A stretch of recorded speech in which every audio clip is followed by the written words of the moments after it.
Hey guys, another episode of Stay Tuned El Paso. Hey, it's me, Priss and Vic. You scared me. I didn't know you were going to jump right into it. I didn't know. Well, that you did fine though. I love that you took the lead on that. I wasn't even ready. But that's fantastic. Hello, welcome to the chemistry is just I wasn't scared. This is my first show with you guys, so I don't know why he was sorry. It just came out like, hey, he's not going to talk. Let me talk. It was just a dramatic pause. I was waiting, but you did fantastic, Priss. I appreciate it. Great, yeah. We're just going to keep blaring right on through, man. That's not even a blooper. That's just how we start things. It's Stay Tuned El Paso with Priss and Vic. That's Priss. Hi. I'm Vic. And another great addition as we showcase some of our near and dear friends again. And this guy, Priss, this is going to be kind of odd because you haven't had the pleasure of actually meeting our next guest. However, this is really staring at him. This is the second time he's been on our show. He was in our first incarnation on the audio show. Okay. The audio podcast. And it's actually kind of I don't want to say a downer, but we'll get into it. Patrick Candelaria. Patrick. What's up? Hey. Woo. Background on Patrick. Patrick's been a loco comedian for many, many years here in El Paso. He does many other things as well, but sort of the godfather, if you will, of I think stand-up comics in town. You if you're a stand-up comedian, you know Patrick Candelaria and what he's done, and I think you really set a trend. You've set the bar for everybody. No, do you feel that way? Not quite. I mean, it was me and Freddie Soto started the same time, and Freddie, he went to Great Heights, out of the LA. I'm more of like, hey, if you want to be a road comic, I was real happy to make my way inroads into doing Southwest and eventually nationwide, and oftentimes when you get to a point where they say, hey, you can headline this club, you can bring your own feature. And that was a lot of fun bringing local comics and saying, here's what the road's like here. Right. And a lot of guys are still out there. Some of the people I started with, they started with me, and I've kind of taken a break from the road right now. But it's a lot of comics that started off in open mics in El Paso. I'd see them and go, you're funny. Next time I'm on the road, if you got 20, 30 minutes, we can travel. And I liken comedians to musicians, Priss, because I think you guys share the same type of lifestyle. Look at each other like Yeah. But I mean, and especially when, I think you've been fortunate or maybe unfortunate not to really be on the road and travel the way a band would. I think a comedian and I think a band has to be on the road to learn those stories. Those you got to earn your chops. Absolutely. Comedians especially, and I say I would say comedian seems a little more difficult. I would imagine. Well, based on the stories from my musician friends who would travel and then comedians, it was different because we'd have to travel. You can't stay in El Paso and do the same jokes. Whereas, in El Paso, you're on stage, you screaming, do that song you did last night, do the song, and you can do that. Yeah, Nobody's going to want to see the same joke twice. You did that last time you were here 6 months ago. Do the Iraqi bit. Yeah, actually, that was the hard part. After a show, you talk to people, oh, man, you didn't do your dad fart bit. Oh, man, you should have yelled it out. I'll take requests. But isn't that a fan? I mean, really, it's kind of the same, and that's what a fan does. We were behind the scenes before we got things started, and one of our previous podcasts we were talking about, I think it was Valentin who brought up Mitch Hedberg. Oh, my gosh. And you can rattle off a Mitch Hedberg joke and expect a comedian like a Mitch Hedberg to say that joke. And you do get upset if you don't get that joke from that comedian. Before we get into it, let me go back to what I started saying previously. Patrick was our guest 2 days after the shooting. It was August 5th, the Monday evening. Where you had to drive around to get to the studio because it's like half a mile and the roads are still blocked off. It was still fresh. Where were we recording at the time was right down the street. Right down the street. I know, and then here I am during the height of COVID. Right. I was just saying, it's like, hey, we got tragedies going on. Let's get Candelaria on the line. Let's get him. We need to. Because we need laughter. Absolutely. You need to make us laugh. Well, it was a very and it was a podcast. Again, it was our audio podcast that we had started previously. We had about a year and a half worth of podcasts that we had done, and it was one of those last few podcasts that we did. You weren't a part of. I don't remember exactly why. Maybe with just work, whatever it was. A Monday. And I remember calling Patrick and saying, we got to do this. We got to start something We got to be funny. We got to be not so much funny in the face of a tragedy. But bring some lightheartedness, right? And even after the fact, I got to be honest with you, it just didn't feel right. Oh. It just didn't feel. Mm-hmm. But here we are in the midst of COVID, Patrick. Well, this is some yucks. I was thinking it's so dynamically different. That was 2 days after the fact and hit El Paso. Is all personal. This thing is worldwide. We've been at it for months. Yeah. If you can go out and laugh right now, do so.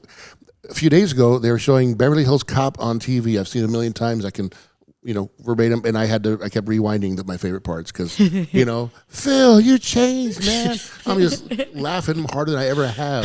And then after that, it's like, oh, Blues Brothers on. Oh my God, it's on till 11. I can stay up. Yeah. And I ended up staying till midnight because I kept rewinding my favorite parts of Blues Brothers too. Right. Because you want to, and I had not laughed as hard, and I realized it's because I haven't been out either. I haven't gone out and hung out with my friends, my family, the places where you usually go and chuckle with each other. What makes you laugh then? What makes a comedian laugh? What makes you laugh? Where do you find humor from? I guess memories, things that trigger funny things from the past. I mean, there's certain things that you'll scroll through a different Facebook or something just cracks you up out of the blue. Oh yeah. But a lot of things, like I said, it's like nostalgic stuff. You were talking about Mitch Hedberg, and I was afraid you're going to say, "Can you give us a line?" No, I can't. Yeah. But you mentioned Mitch Hedberg. I mean, I just start cracking up just thinking about you love Tide. Just the punchlines because I mean it's whittled down to that. We know punchlines, and we can as well everything even on the professional level, but also growing up. My brother and I. We're just like, he's way older than I am. He's like 15, maybe 15 and a half months older. And so we grew up tight, and we would just crack each other up all the time. And my dad. But were you trying to one-up each other? Because I've noticed, really, you get a bunch of comedians. Yeah, but also, not that your brother's a comedian, but if you get a group of comedians in a room, more than 2 or 3, all you're going to get is one-up. Somebody's going to try to be better or add to that story or make it that much more, which leads to the aristocrats, obviously. Oh, yeah. Let's not even. Oh, yeah. But it's that type of feeling of somebody's got to get that last in there to zing them in. That. But there's these, nights in hotels or in a condo, they call it, where they keep all the comics working that week, and you sit there, crack each other up, and you write stuff down on the back of the pizza box. Oh, that's gold. I'm saving that. And you write it, even on napkins. Or it's like, I'm going to forget that because between after a show and a few beers, you're like, I don't want to forget that line. Then of course you wake up the next morning going, a rabbit with red ears. What was that about? What? How was that funny? It was funny at the time. Details. And of course, you just look at the opening act and go, here, you can keep that joke. Yeah. So let's talk about, we'll get into a bit about, obviously, your history. Born and raised here in El Paso, but parents, and I know this is opening up the door for a bit, but were parents Hispanic and German? I know a little bit about you, right? Oh, yeah. Mom's German. Half German, half Mexican. I used to say on stage, I'm a Beaner Stitzel. Yeah, my dad grew up actually just a few blocks from. Well, he was born a few blocks from here, but the Candelaria name has been in this area since the Pueblo Revolt of the 1680s. So I got roots. Yeah, my mom grew up in Bavaria, and decided beautiful scenic mountains and stuff. I don't want to live here, and went to Austin and said, I think I want mountains after all. Ended up in El Paso, and so it's. I do tell my daughter who's, I married a white girl from the West Side because, I needed credit. And street cred. I know, old hack joke. I love those. So my daughter. No, real credit, not street credit. He needed a good credit. Real credit. Yeah. I wanted to buy a car. And now I have an 8-year-old daughter now who watches TikTok. Yeah. And do you get it? Do you understand that? Does that? Well, no, I don't want to watch with her because she comes and goes, Daddy, watch this dance I just learned. And she does these dances. You don't want to tell her, honey, please don't ever do that next to a pole. Because these little suggestive hip moves that she has, and I have to remind myself, she's 1/4 hot Latina on my side. So it's like, I tell my wife, we're going to grow up with that. That's, she could be dancing. Yes, we're in that world. I know. That's our world. I know. Intern Jennifer's laughing a little bit too hard at that. Are you on the TikTok? Don't tell me you're doing. Are you doing those dances, Jen? Oh my goodness. We're gonna have to investigate. Yeah. Okay. Yeah. Oh, cool place you got here. Oh, you finally figured out where we are. I'm sorry. Let me take these off again. This is part of this is gonna be on video, right? You finally figured out what we were doing, huh? Goodness gracious. It takes me a while. Oh my ducky. So what? you did. How did you get into the stand-up? I know the story, but I want you to share with everybody. How did you get into stand-up and some of the experiences? Because I think one of the greatest things that I can boast and brag about you is you've gone through the Last Comic Standing route. You actually did that with the competition shows and all those reality type shows. There was a chance you could have been on. Maybe, yeah. I mean, well, who knows? Tell your story as to why not. Well, to go back to how I started, actually, before I was doing stand-up, I got a job as a juggler at the Magic Landing Amusement Park, which goes on other tangents. If you're from El Paso, know the story about Magic Landing. And I was a juggler, and then I decided, some people see me, hey, we got a company event coming up, and I started. Did you know how to juggle? Yeah. That's what I was about to ask. In high school, I tried out for a play, and I thought I liked the stage. I was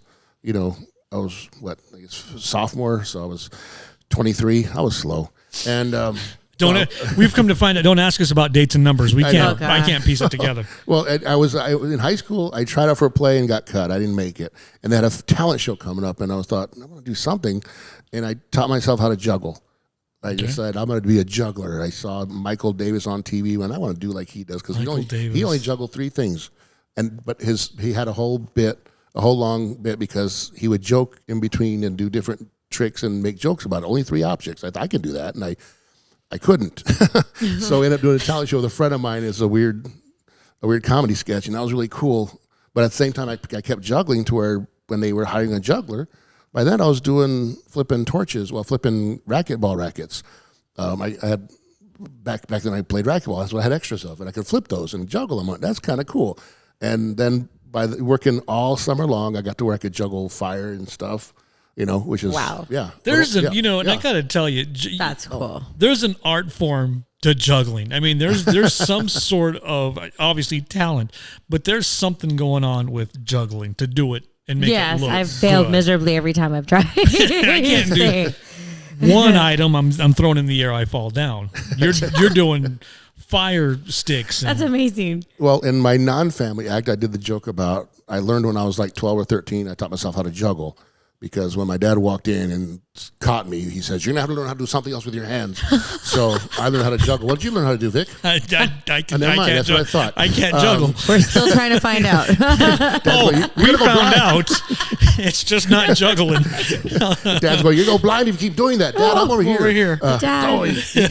But anyway, so I did. So I taught myself to juggle. But then when they hired a juggler, and I got to do that, and that was, like I said, when you do a 2 12-hour shifts Saturday and Sunday, you basically out there juggling all day, so you got better. Tons of practice. Yeah. Oh, yeah. And at the time, not that it matters because they're not around, it was Magic Landing, for goodness sakes. There was nobody there. You had nothing to do but time. Yeah. It's not like you were busy. I could drop it half the time and no one would know. Yeah, it's part of the bit. But then I got to where I would just do jokes in between, and then fast forward years later, a friend of mine was living in Albuquerque. I was in my last year at UTEP, and I would on the weekends, I'd go up there, and they had, when it was a long weekend where it had Tuesday night open mic, we stumbled into. Of course, we were partiers. We probably got kicked out of other places. We thought, hey, there's a comedy club. Let's see what's going on there. And halfway through this open mic show, my buddy leans to me. He says, hey, you're funnier than these guys up there. Why don't you get up? And I said, whatever. So I put my name on the list. And back then, it was like, they thought, oh, new guy. Okay, you're next. Oh, really? And I went up. We got this guy, and I didn't know you're supposed to wait in the back. Even I'm like in the front row at a table. Okay, I just jumped up. And I just basically did 5 minutes of the jokes I did between my juggling. Just little hacky one-liners and dumb things and stories. Well, that was my question. Did you have a bit? Did you have a routine? Did you have a set? You just winged it all. Well, it was just basically the jokes I did between the juggling. I mean, some my own and some I did the, hold on. That sound effect, I had a joke about that. Yeah. I'm all looking around. I know, it's old building going, okay, there goes the rent. She says, Ace, there's a problem. It's leaking. Something's leaking. I can do that too. If you're impressed. I was impressed. That's really good. Well, mine's a little smaller. That is good. Wow. Ace, that's what she said. Can't do it. Jen? No, Jen's impressed. Well, we impressed our intern. Yeah, there you go. There's a couple of drips. Hey, we impressed our intern. No pun intended. She's going there. God, I hope I never get old. Look at these guys. Jesus. So you get up on stage and you're doing bits. You're doing drops. So it got to where I thought, I should go up and do this more often. He was living there, and I was like the other thing was, my last year at UTEP, I had a weird schedule where you're just doing like Wednesday and Friday classes, Wednesday, Thursday, Friday. So Tuesday night was open mic, and I'd go up on the weekend. We'd get party all weekend, and Tuesday night do that, and then drive home the next day. And I did that for, a few weeks in a row. And the owner of the club said, hey, Christmas Eve week's coming up. It's a short week.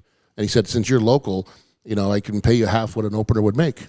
He thought I lived there. And of course, I didn't care. I was like, cool. Yeah. And for $100 for the short week, I got booked. But the funny thing is, right at around the same time, I would go to Comic Strip a lot. I had a friend of mine work the door, and on Tuesday was college twofer. Well, before I started going to Albuquerque, and Bart Reed had seen me do a UTEP comedy thing where it wasn't really same thing. I just went up and basically did my juggling act, and with that, I got to open for Terrence Trent D'Arby. Out of the blue. Really? Yeah, I know. This is before I was a professional. Okay. Until they got paid $50 to get booed off the stage in front of Terrence Trent D'Arby, which I went, really, $50? And by the way, the boys left you food, and they got the spread too. Nice. Yeah, it's like catering. Yeah, like I just tanked it on stage, and I got us food, and I got $50. Went, I like showbiz. Win-win. Yeah. And you get to watch Terrence Trent D'Arby afterwards. Yeah, so out of the blue, I got to fill in as an opener at Bart's like a month before, in November of '88, and so I went, okay, I got 2 weeks booked, and I did that. That was a gig. That was solid. Finished up my college degree and ended up doing professional theater for about a year with Theater Incorporated here in town. We went to different schools and did stuff, and I thought I liked the stage, but what I didn't like about theater is that you had to rely on other people. Right. And I was the last character in this Cometa dell'arte to get on stage. I was an angry bear who was the boss of all these workers. It was very, very anti-communism. Why do I remember this story? Yeah. Oh, yeah. And I remember there's sometimes you're going up and the first people go up and they do their songs, their dances each character represents, and I go, we're losing the crowd. And I was a mean bear. I'd get up and sometimes jump off the stages in the cafeteria. These little first, second, third-year-olds, even kindergartners going, ah! They're screaming. I'm having fun. Of course, now they got the crowd. But you're getting that reaction. Me. Oh yeah, they're starting to cheer. And of course, afterward, notes. Patrick, you went overboard again. But we were losing them. This is not what we're here for. But first and second graders, we were losing. Yeah, wetting their pants. Thank goodness you did that, and then other people are like, well, but we have to follow the script and we have to have our cues. You should have cut me off when I was screaming. That was But so I learned that as I like being. I just like the fact that he's just screaming at little kids because they were losing the audience. I was a bear. I was like, getting their faces. I could just imagine if you came and screaming at me. Majority in a bear costume, but the majority of these kids. How old is a first and second grader? 9, 8, 9, 7. First he's losing. He's losing the audience. First graders are 6 years old, but by the time they got scared about you're 12 now. Their hair went wet. Exactly. Yeah. That was the energy, and that's what I would do. And but then I realized they would say no, and that's when I thought, I'm going to give this comedy thing. Well, it was like wrapping up the tour, and I got to work with Paul Rodriguez out of the blue. Bart calls me. Bart Reed says, hey, it's a Sunday night. It's 2 shows, and I thought the traveling comics would be able to stay in town. At least one of them would be able to open. Can you come and do it? I went, oh, yeah. Paul Rodriguez, I'll do that. Ooh. And that was the best thing because they had a green room, and it's me in the green room got there like way early because this is great. The show starts at 7. I was there at 2 in the afternoon going, oh, this is fun. Nervous, but also. They weren't even open yet. Actually, like half an hour before the show begins, this is Paul Rodriguez, and, Tonight Show. He had his own series. I mean, his career's tapered, but back then it was. And he shows him in the green room, hungover, and he's on like, hey, how you doing? Oh, hey, you're opening for me, yeah. Okay. And he's like hungover because he had come in a day early and he had friends in town. Oh, goodness. Yeah. And listening to him, well, first of all, I got to watch his first show. It's like, they said, Patrick can do like 15 to 20. And I'm like, really? And I go, so Paul, can you do an hour 15? Because they want an hour and a half show. And he goes, yeah, sure, whatever. And what was really neat about it, I got to go up and do this time I needed 15 minutes or so I did the juggling and the stupid stuff and thank you and give it up and I got to introduce him and I got to go in the audience and watch. And he did like an hour and 15. Well, the first show had to be tight because the second show. So he'd like an hour and 15, and he did some bouncing from bits to bits. And he would do, and I was just watching going, this is great. The crowd's with him. And then the next show, and then Corey gets back in the thing and he goes, dude, you're funny. Well, thanks for saying so. That's cool. It's going to go on my resume one day, which it did. And then, and he starts going, and I said, dude, that's so cool. He goes, yeah. It's like, he goes, yeah, but sometimes it's easy. That was a great crowd, man. You weren't, but that was easy. I went, oh, cool. I'm glad, And he goes, he's lying there going, sometimes I feel like I'm a bank robber. I went, what? I just come into town, I hang out in a bar, tell jokes, and I leave with all their money. And I went, that's a good way to look at it. Yeah. And of course, later when I started traveling, I went, well, I'm more like knocking over a candy stand or something. At first, I didn't rob banks yet, but then he went up the second show, and he would it was a little tougher crowd. Later on a Sunday, people were a little drunk. The Cowboys lost that day, so it's like present time. And he ends up doing another, but he would get to this bit about the airport that he killed the first show. And I'm sitting there going, oh, this is good. It's going to kill. This will get the crowd back. And he just jumped right to the punchline. Like, wait, you missed that whole bit. And then he started this other bit about his mom's camera or something. And we went, oh, this one. He went up doing like 15. The crowd was into it. He did like 10, 15 minutes on this one thing. He went, wait, that was only a punchline earlier. And after I asked him, I go, dude, that was it. And, afterward he got to talk a little bit. And I said, and he goes, yeah. He says, what you do is when you have a lot of time, you just, if they're not buying the bit, go to the punchline and move on. Or if they're liking the bit, milk it. And that's when I started thinking, oh, that'd be fun to do. Get enough material where if it's not working on a certain crowd, because the live crowd has that energy, and that kind of I worked with. And as a singer, can you get that sometimes? Yes, absolutely. Like certain songs, like sometimes you're thinking, oh, you practice all these songs ready to go, and then nobody wants to hear them. You do one, you're like, you know what, wrap it up. Let's start with the stuff that they love, and you do a long solo, and the people are dancing. You keep going to another song that's just like it, and you just keep going. The momentum of the audience is impressively powerful. Have you ever had the ability? That's amazing to me. I guess I've never really thought about that, but as I go back in some of the comedians in the recesses of my mind, where I've seen them skip a bit altogether and get to the punchline, makes sense. And you think, well, what a throwaway that was. That wasn't even that great. Not even. They're reading what you can't see. But have you done that? Have you told the guys, stop it, let's go to something else? Have you shortened a song? Between all of us, we're communicating up there a lot. Like he said, it's better because when you're by yourself, you can make your own calls. Right. But when you're up there having to communicate and then they're playing an instrument, they're like, what? And they're all jamming and they're like, but you have to make the call. But it's in everything, like a good wedding DJ. There you go. You'll have everybody on the dance floor doing line dances and, all these different lines. And all of a sudden it's like, okay, we got a request now. Excuse me, but thank you. And everybody leaves the dance floor. It's like, you have this energy. Yeah. I've seen them working where it's like people are two-stepping. Let's do 10 more two-step songs until they get tired. And then let's move on. But when they all of a sudden go from everybody's two-stepping, having a good time, and all of a sudden go, okay, here we got a request for some Boys in the Hood. Like, no. It would happen to us. We would kill the mood sometimes. Yeah. It would. Sometimes we just get a request, and it would be like the bar owner or the bar, someone that is important, that would be like, do this song next. Oh, yeah. We had to. And then it would kill the audience. Kills the energy. And so do you think that is I'm going to say musician, but do you think that is a sign of a good comedian, professional comedian, who can self-edit on the fly and say, oh, I better move on to this? Or the comedian sitting there forcing and ramming the joke down your throat and it's just not working? Well, I saw that, got to see that in action, because when I said I'm going to go ahead and go to Crossroads and emphasize the comedy, luckily I got a job at the comic strip as a doorman. And as a doorman, you got to see 7 shows a week. Yeah. And you can see the headliner set. And there were some guys who did the 45 minutes from beginning to end verbatim. And you're right, when there was one nights where you didn't always have the right crowd for it. But no, they would just stick to it. Where other guys, like Ron White, thank God he got famous, because I got to work with him. I saw him in El Paso, got to work with him in Dallas once I saw him twice, I went, this is so good, because he was a storyteller. He would slow down the pace, he'd pick up the pace, he'd have callbacks, and he would have different callbacks depending if they liked this joke, he would call that one back. He would call, he knew how to really work it. And when I first when people go, who do you like? I said, well, Paul Rodriguez and Ron White were my influences when I started doing this. And people go, oh, Ron who?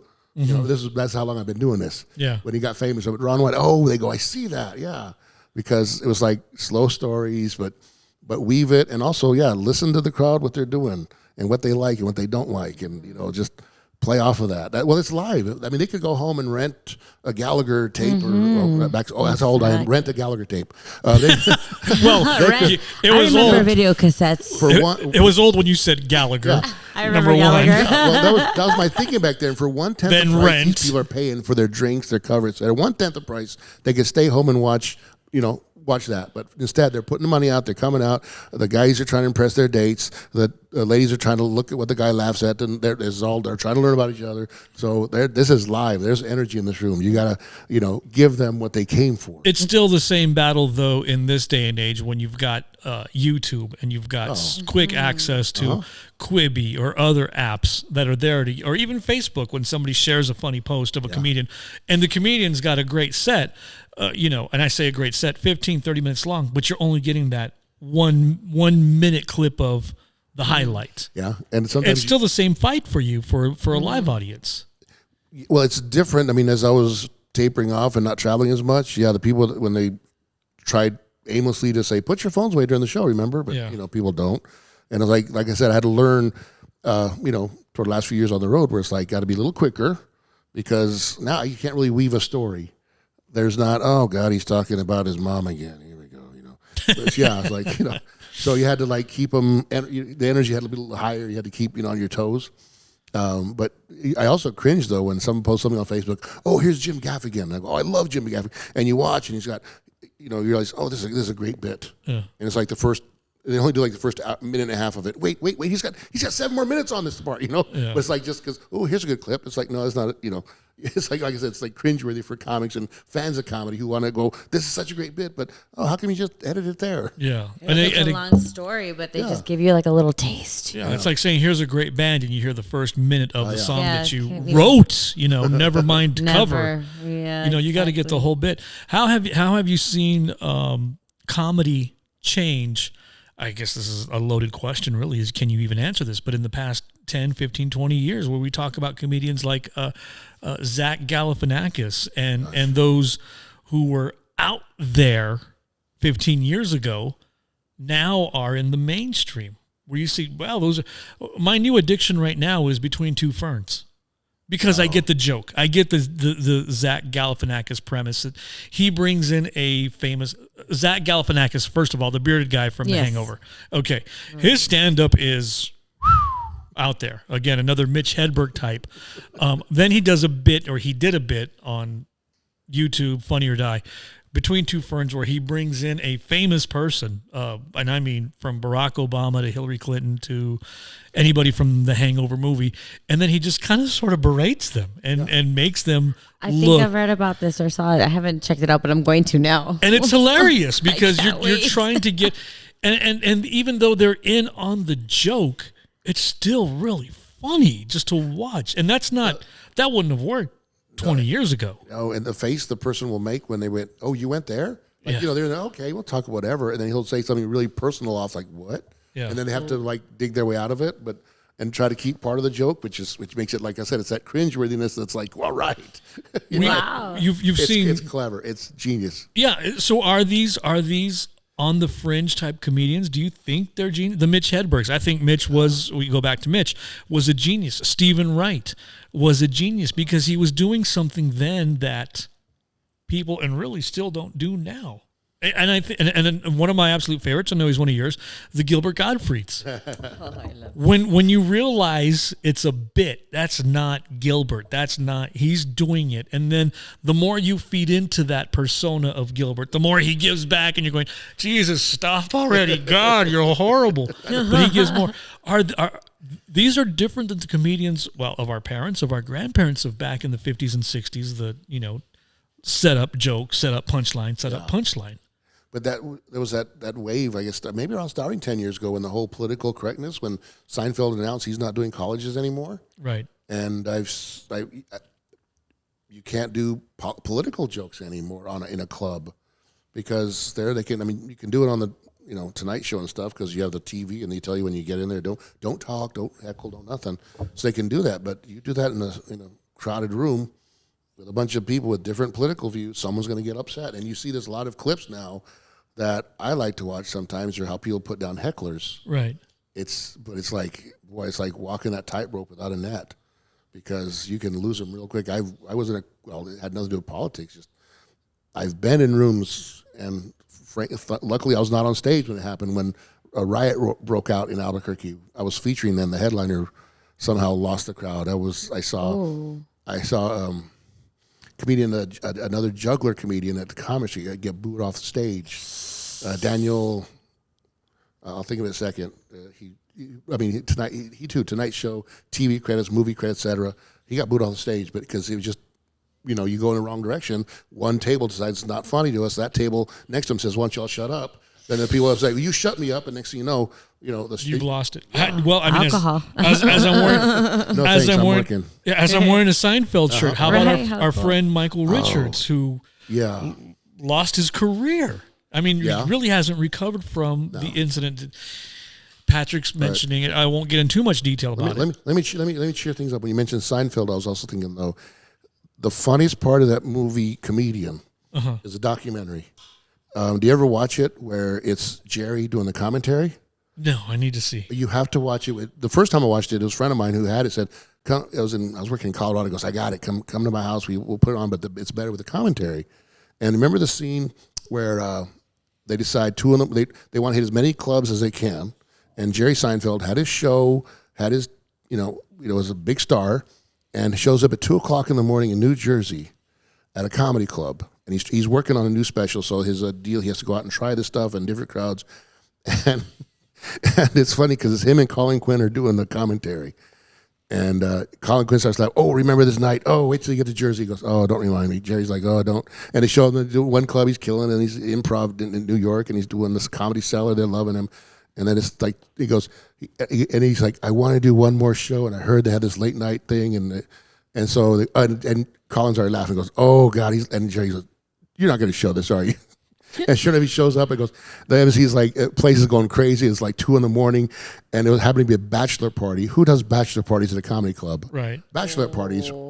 Sometimes, but bachelor parties, bachelor party. Yeah, that's weird. Parties, yeah, those were fun when they said, "There's a big table full of bachelorettes. Have fun with them." Like, okay, you have your stuff to do, but there's a bachelor party 2 a.m, and they're drunk and heckling as the comic before is like, "Okay, thank y'all go to hell," and he walks off stage. The MC goes, "Okay, give it up for whatever his name was," and ooh, okay, we have a very special treat here. He's doing. I'm not kidding, guys. This guy, I don't need to introduce him. I just want to say, and like people are like, "Boo!" And still, and he goes, "Well, ladies and gentlemen, here he is, a special treat tonight, Jerry Seinfeld," and he's walking on stage, and there's just the audience just talking, and what? and Seinfeld, you may have to bleep this, but it's just so the perfect thing because Seinfeld was clean. He just goes, "Can you believe these people?" Because there's Jerry on stage and like doing this, "How y'all doing?" And they're "Where's Kramer?" They're just yelling, and he's like, "How y'all? Come on, guys!" And Jerry, you hear Jerry's commentating voice going, "Can you believe this? I mean, I'm Jerry fucking Seinfeld." I'd love to hear that. Yeah, I gotta tell you, and the one thing about Seinfeld, and again, I'm a big fan of the show. I love Jerry Seinfeld. Oh, yeah. I think, but and this is what drives me crazy about my comedic mind in looking at dissecting. I've never been on stage as a comedian to tell a joke, but I know about comedy. Here's what kills me about Seinfeld. I don't think his stand-up is funny. I don't sit and watch him and laugh out loud, but I can look at his routines. I can look at what he does, but I can sit there and say, "Okay, that's funny. Ooh, that's a good point." He's like almost like corny dad joke funny. I get off. I love the corny dad jokes. Oh my God. If anyone knows. And don't take away the fact that I'm saying that Jerry Seinfeld isn't funny. That's not what I'm saying. What I'm saying is he is an excellent writer.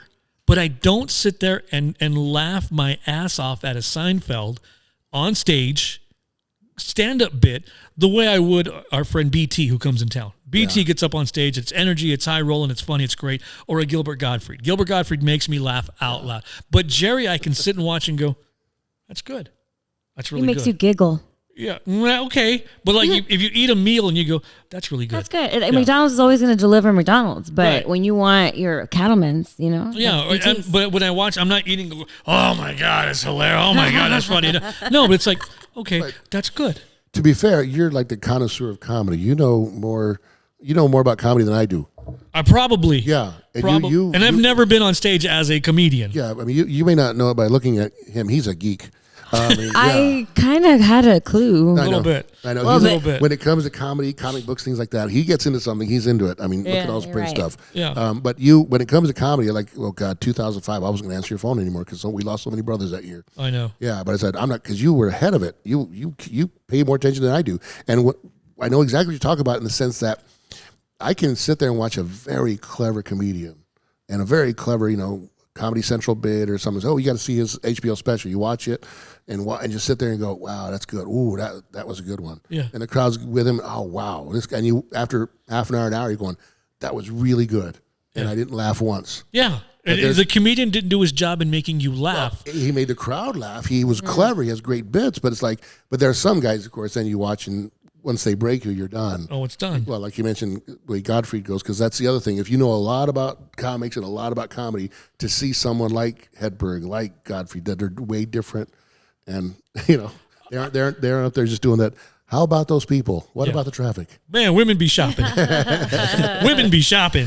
But see, and that's why I always tell all my comedian friends when I go to the show, you're going to know when I'm in the audience because, number one, and I don't know if you've caught this about me yet, Priss, if I laugh out loud hard at something, it's funny. Yes. But somebody can say something in passing and be funny, and I'm like, that's funny. That's yeah. It takes a lot to make me laugh out loud. The LOL. Yeah, and so I tell my comedian friends, if you hear me laughing at the club, at the comic strip, and I've got that stupid burst out loud laugh. Heard your laugh. Yeah. That it was. I thought that was really funny. That's true. Yeah, I've never heard it. So wow. So, No, now you heard it. You heard it when you heard it when you opened up for Weird Al. You got to open up for Weird Al Yankovic a few years back. That was, well, I remember mostly how cool the show itself was after watching, getting to see Big Al, because last time I saw him before that, he was working off of Yarborough at the place called the Big Apple. We saw him, and it was great then. Right. But he only had the one Hawaiian shirt the whole time. Right. But when he had, 20 different costume changes? Weird Al did costume changes in his show as if you were watching his videos. Backstage, they had a tent set up, where just as soon as between songs, he would leave, and there was a tent with 3 people. They're just they're like tearing clothes off and tearing off his plastics on. He had the makeup and stuff and throwing it back on real quick and getting him back on stage. And in between like his songs, they would show like little clips in some of his videos, some of his TV appearances just on the big screen, and then he'd come back out in a character that everybody was like going, he's going to do Yoda now. He's going to do, he's going to do the song. Right away. He's going to do Amish Paradise. Look, he's got the black suit on. Or he and literally changed into the fat costume. Well, he came out in that because that was the hardest costume to do. To get out of. He came out. Yeah. So the opening song was fat because he had the big costume with the leathers and stuff. But I was fortunate. I'm backstage to watch a lot of what was going on, but and I'm back there watching from the angles. He comes off and he runs in that little tent, and you hear Velcro ripping, and then there's 3 people back there just they knew exactly what to do with each song. And so he'd come back out wearing his Jedi robes. We go, okay, yeah, we know what he's going to do now. I think Weird Al, believe it or not, I'm not just saying. I mean, I've been a fan of his forever, and he's actually gotten, I think, better as time has gone on. I think he will go down as a genius. He is. In the music industry, in the parody industry. Not only can he do a direct parody of a song, but he does style parodies. One of it, my favorite, and it's a little bit off topic, but one of my absolute favorite songs from Weird Al is a song called Germs. And it's not a takeoff of a 9 Inch Nails song per se. It's no 9 Inch Nails song, but it is in the style of Trent Reznor, 9 Inch Nails, that if you hear it enough, you think, that's 9 Inch Nails. I mean, I can't listen to another 9 Inch Nails song and not compare it to Germs because it sounds just like a 9 Inch Nails song. That's genius. That is absolute genius. Who are I mentioned before or asked you before, who makes you laugh? But really, in reality, who are your comedians now? Who are your go-to comedians? Or do you listen to comedians? Do you follow any comedians now? Well, yeah, but like I said, it's more like on a, scroll through Facebook and catch someone's clip in a short. I mean, there's the ones I watch if it says, oh, this is Brian Regan from 20 years ago. It's like, oh, yeah, I'm watching that. Oh, yeah. Whammy kablammy bit. That's clever. But as far as, honestly, I don't see much of the, quote, new comics. I haven't been to clubs in a while. I'm a dad now. I got an 8-year-old kid. And so right. I'm happy sleeping on the same roof as she does every night rather than be on the road and get a call. Oh, your daughter's in the ER again. Oh, no. Would you do that? Would you go do that? Would you be back on the road, or is that done now? I don't know. I mean, I'd have to do the Renaissance like Dangerfield or somebody who became a comedian again later in life. But, I'm already thinking, hopefully, who knows, months, maybe a year from now when things are back to normal. I can't wait to do open mic again. Yeah. And just talk about stuff that I've observed over the, over all this. 8 years. Well. Or are you talking about COVID the past year? COVID thing. There's so much stuff we can all relate to. You're inspired by a lot of material. Well, I'm already thinking about the whole, my kid does her online classes every day. Mm-hmm. And the teachers, how rough is this? That's a gold mine with that one. They don't have a hall pass. That's not one kid at a time. No. You walk by and the third grade class, like half of the little screens, there's an empty chair. Oh, yeah. My son he's in 5th grade, and they blurt out. I'm like, that poor woman. Everybody should be on mute now. That's the first 5 minutes class. Is everybody on mute? Nobody's. You got to be on mute. Oh my God. And then of course I'm looking like there's all these kids are gone because they're in the restroom. Oh, the restroom for 3 hours. Yeah. And I'm like, and one screen I'm looking is like a creepy old guy looking over a kid's shoulder. I know. Well, that's me. Hold on. Okay. I did the same thing. My son is like, Mom, because I walk in with the breakfast with the. Yeah, and I'm trying to whisper, what are you doing right now? She goes, math class. And okay, and I'm watching, and she goes, I have to go to the bathroom. I said, I'll cover for you. I'm good at math. Yeah, I can do 3rd grade. I got it from here. This thing, we can all relate to that now because that's, I didn't know what a Zoom meeting was until a few months ago. Right. And hello, is anybody there? Yeah. That's funny. So, funny. And would you do that? Obviously, you do that. You'd call it Bart, probably. You'd probably get into the comic strip. Would you go out on the road? Would you go to Albuquerque? Would you go to... Hey, there's no club in Albuquerque anymore. Well... That's the other thing. I kind of phased out, too, as like kind of a imperfect storm. Because when the clubs I was still working at were either closing or they went to just weekend rooms. I mean, there may be another boom coming along where you can put together a whole week of work. Because I just love it. They go, hey, we got it better. You don't have to be on the road so much, just weekend. And even better on your taxes. You only have to pay half the taxes this time. Because that's all, you're making half the money. Corporate. Unfortunately. Corporate gigs, all of those are gone. Corporate gigs went away. Not just with COVID, but in the past. In 2009. Yeah. When the bust hit, when nobody wanted, when they're laying off 30% of the workforce, you don't have a Christmas party. Go, hey, let's bring the comedian out. Yeah. It was like everybody just take your box of stuff and go home. That's your bonus this year. We let you keep everything that was in your office. Right. Those rough times. I was depending on it. It was like December was my Black Friday of the year, where it's like that's the month where I made my nut. But all of a sudden, like 2009 came around, I wouldn't book clubs. I wouldn't book anything local because I could make twice as much on the road. I wouldn't book anything because I knew December would come in, and all that December of 2009, I'm waiting for it, waiting. Like I made $250 that month. You're listening to Stay Tuned El Paso with Priss and Vic, with Patrick Candelaria. As we have the headphones on, we can hear. That makes sense. As we're slowly starting to wrap things up here this afternoon. Oh, my ducky. Yeah. And you know what? That's his bit. You got to see if you haven't seen it. He just makes me laugh already because he's just so sly about how you just like throw those in all like normal. And so you say you haven't watched a lot of the newer comedians that are coming out. Have you seen any of the local guys? Do you know any of the local guys? What do you think of the local scene again? Because I've always said El Paso's local scene in talent in general is fantastic, but I also think our stand-up comedians, we've got some really good comedians here in town. Well, some guys are back on the road again, or back doing stuff because the clubs are slowly opening with it, but it's there too. It's I'm just hearing this from secondhand and from their complaints about I like to work in the room, but everybody says we can only put 25% in here, so we're going to only pay you this much. But everybody's itching to get out. Just I'll take it. Right. I'm not doing anything else, or I just want to keep out there.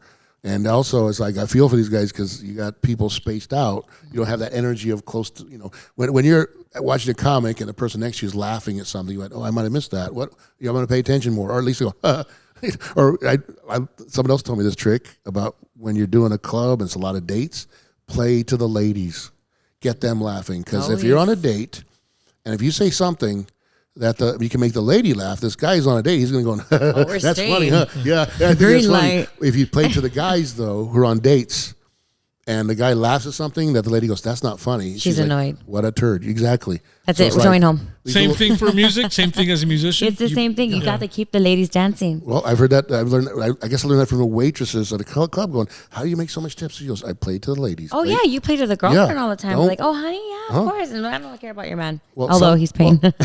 Some ladies think, oh, if I flirt with a guy, he'll tip more. No, it's the opposite. Yeah. You get the girl. And I realized, play to the ladies. Get them laughing. Advice to all the bartenders. What was your, we'll do very, very quickly because I mentioned in the beginning, but what was your takeaway from doing those reality shows, trying to be on Last Comic Standing, trying to go that route? I love the story. I wish we had more time for it. Oh, okay. I'll tell a short version. I didn't get in. That's it. Okay. Here's a abbreviated version. Yeah, the first year I spent all this time waiting in line in Austin. That was where they had the tryouts. And they send you in as a group, and they said, okay, well, a group of 12 at a time, and then you're in the lobby of the club. They go, okay, you can go through the doors one at a time. When you go up, you have 2 minutes. And then that was the first time. The next year, though, I found out that I'm in line. I see people like Willie Bottacino show up and Paulo Francisco go by. I'm like, how come they just talk to an agent? So next year I thought, okay, I'll talk to one of the people who booked me and said, can you get me? Yeah, go to Tempe on this date. And I went, Tempe? The tryouts are now. Well, it's not till Tempe's the last one, but it's closest to you. Okay, cool. And I go to Tempe, and by then I had already watched the show, and I knew friends who were on it, Ralphie and of course Gabriel, and anyway, so I'm watching, and I realized when they're going down the line, I didn't have to wait in line, and you get into the lobby when you have to fill out the papers, and you promise, you swear your life away. If you do get on for the rest of your life, any earnings, a percentage goes to the producer. Yeah. I was like, well, I made for the next 5 years or something, but it will be a lifetime. Yeah. So anyway, but you're signing this because, hey, I got TV, it's be NBC. I need the credits, blah blah blah.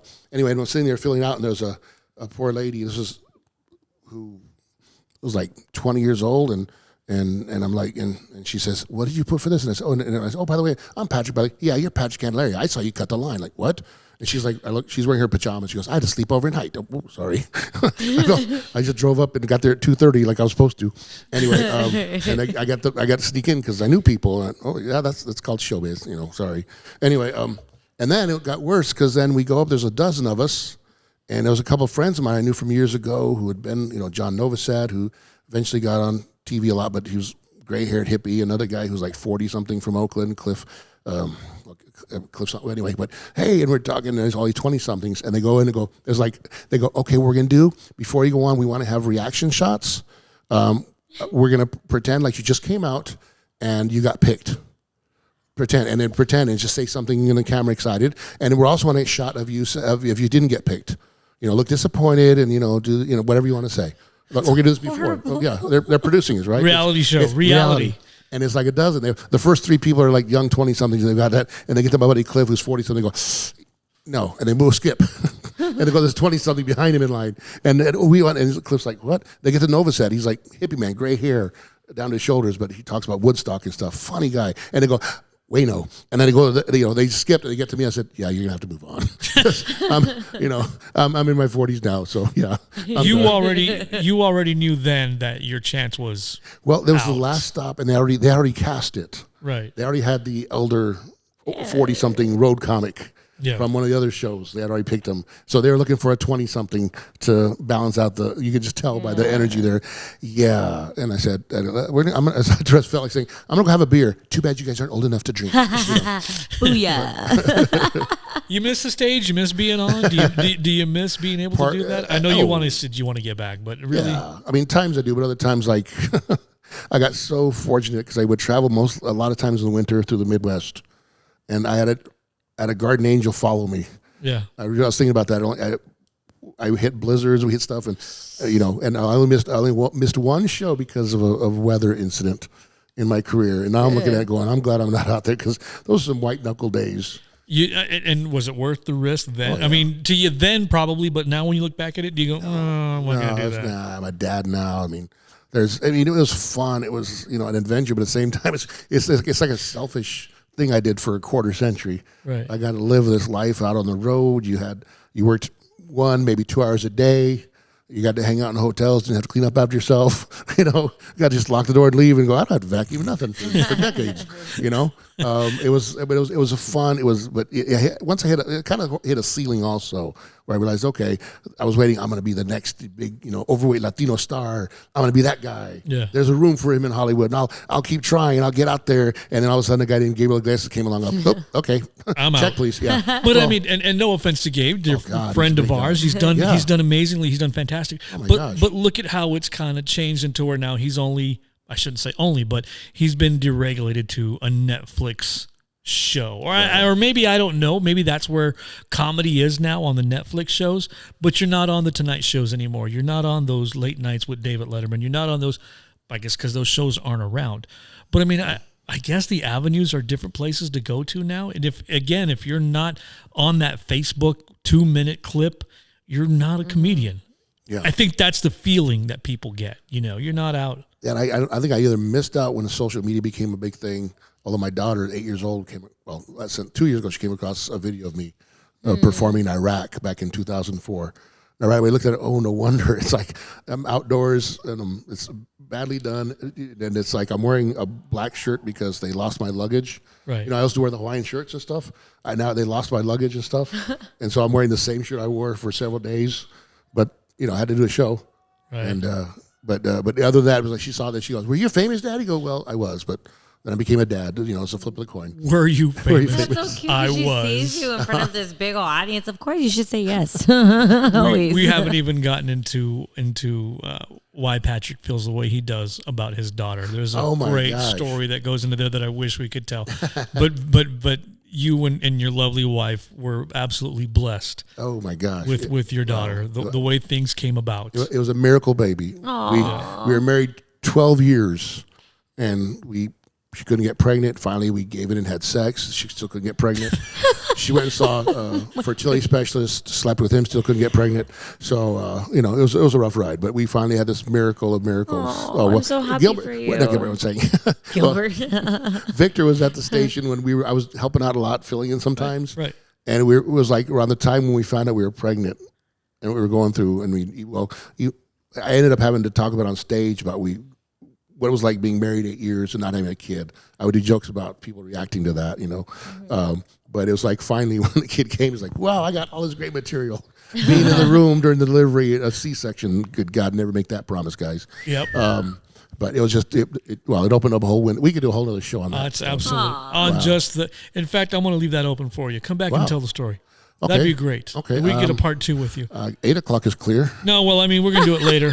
Okay. We've been here too long. There's people outside screaming and yelling. So is that what's going on? I don't know what the hell's going on. I know. I'm parked in South El Paso. This feels good. Yeah, it's normal. I see scooters going by. Jennifer, our intern's going to go join them on the scooters. So I think. Is that what it is? All right. Well, we're starting to wrap up, Patrick. I appreciate you. But I want you to come back and tell the story. You told me I was supposed to do an hour. No.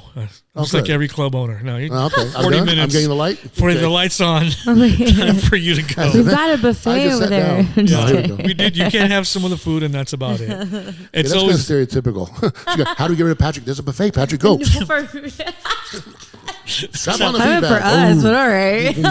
That's how we wrap things up. Patrick, wrap it up, guys. I appreciate you, man. I love that you're coming down and give us some more time. I want you to come and tell the story about your lovely daughter Marie and how all that, because that in itself is, you hear it, Priss, and you're gonna go cry. Yeah. Waterworks. Wow. Amazing. Even if it's not interesting, I want a copy of it just for me. Even if it doesn't go on the podcast, I want to hear that story again. I just want it on video. That'll be my book. I was thought if I write a book one day, I'll be going, oh, he's a very funny comedian. Look at this story. It's about how he had a kid. What? That's not funny. Didn't he party with George Lopez once? Where's that part? That's nothing. Didn't he perform in Iraq a couple of times? No? It's about how he had a kid. You listeners, stay tuned to El Paso. Our thanks this evening as we are recording. It's evening time already with They're watching in the morning. So Patrick I know that's the world we live in. It's technology. Patrick Candelaria has been our guest. Patrick Candleholder. Is that another one? Candelaria. Do I have time for that one? Yeah, real quick. Okay, true story. When I start off, my name's too long for show business. That's why I have a different nickname, because it was Jennifer Lopez became J-Lo, Alex Rodriguez became A-Rod, so I became Pecan. And Pecan. Yeah. I still call it. That's how I read out. Hey, Pecan. I'd have these MCs, they go, what is your last name? I go, just remember, it's Candelaria. It's where you keep the candles. The candle area. Candelaria. Yeah, boom. That's and so sure enough, good. Fort Worth, I'm working in some poor guy. MC goes, okay, now your headliner, please welcome Patrick Candleplace. Candleplace. And the booker was a friend of mine and decided to bust the chops of this poor guy who's maybe his first 6 months of doing shows. And he goes, oh, Patrick's a jerk. When he comes off stage, he's going to be so mad that you did that. And I didn't know, I'm up on stage, having fun, doing a show. I get on the stage, and this poor guy, he's like, I remember it's weird, because when he goes, here's your headline, he's like shaking my hand like this. I go, hey, and I walk off, and then I see the promoter's laugh. He goes, run with this. I just told him you're pissed at him. And when he comes off stage, of course, I'm back there in the green room like this. And he's like, I don't want eye contact. I'm going to grab my things and go. And I go, you owe me a drink. Huh? How many drinks do you need, sir? But no, then we just started cracking up, because get over here. And I hugged him, but he's a little guy, so I didn't find him for a while. But it was just the funniest thing. It was Patrick Candleplace. I thought it was funny. I went out there and started playing with it. I explained it to the audience why he said that. That's hilarious. Yeah, aren't those always the best, though, when you can run with that moment and just delve off into something brand new? And that takes a phenomenal brain to do that. I'm just saying, God, that is if not I had one, something. that would be so cool. Where do you get one of those? Yeah, we're in South El Paso. You get anything, can't you? Oh my God. So there's a pawn shop over I here. try to compliment and forget it. You know what? The buffet's over there. We're close to downtown. You can find anything. Yeah. I get Pancho Villa's toe out of here, can't I?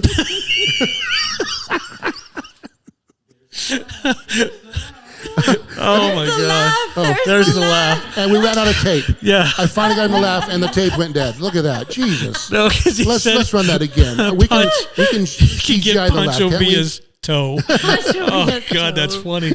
Our thanks to Pancho Villa's toe, the pawn shops that are downtown. When I come and do a story about my kid, we will bring Pancho Villa's toe and have it right here on the table. We better. That was right next to the Vegas Flamingo and Third Eye Girl and Snoop. Our guest this evening has been Patrick Candelaria. Thank you for joining us. Also, very big thanks to Ace, who's put up with us all afternoon long today, our exclusive producer. Jennifer, our intern, has been absolutely fantastic, enjoying all the shows that we've done so far today in recording. Also, David Hollywood Madrid, the Downtown Spaces, and the El Paso Herald Post, where you can catch all of these podcasts in their entirety once they hit the ground running, and they'll be out very, very soon. Patrick, thanks for hanging out with us. Appreciate you. We'll see you again in a couple. Yes. Come back. Come and visit us. Give us more of that. We need part 2. Yeah, absolute. Absolute. Thanks, everybody. Thanks to you as well for watching this afternoon, this evening, this morning, whatever the case may be. We'll see you again. Stay tuned, El Paso with Priss and Vic. Patrick. Thanks, guys. Hey, it's Stay Tuned El Paso with Priss and Vic. I'm Priss. I'm Vic. You know the best way to connect with us? Follow along on all of our social media websites. And if you have a guest that you want us to interview, please, by all means, let us know. Like and subscribe to all of our websites. We'll be checking it very, very often. Right here, Stay Tuned El Paso.